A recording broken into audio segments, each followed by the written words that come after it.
अस्सलाम वालेकुम। मैं तुहाडा अपना होस्ट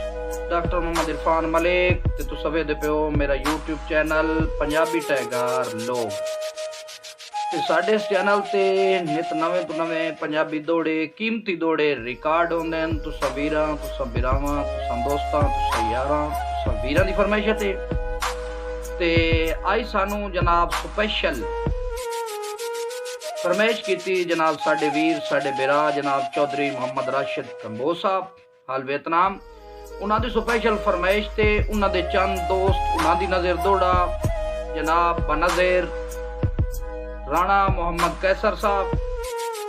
जनाब मानाला तहसीलो जिलो शेखुपुरा उन्होंने नज़र जनाब चौधरी राशिद कंबो की तरफ चंद दौड़े चंद कीमती गल्लां भाई कैसर भाई बतेरी नौकरी वास्ते संगत बनाइए मैनू सजन शरीक न समझे तेरे प्यार हयात नु टोर के आंदा है मेरे खुल्क नु भीक न समझे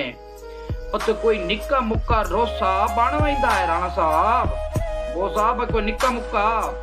रोसा बन पाउंदा है उक्का पत्थर ते लीक न समझे असा कुछ ना तेरे रोसियां जोगे सानू मिलण फटीक न समझे भाई होवे संग बराबर हर पास्यों किसे पास्यों सांड ना होवे औकात तू वध किसे तारा ते शाला कैसर गाड ना होवे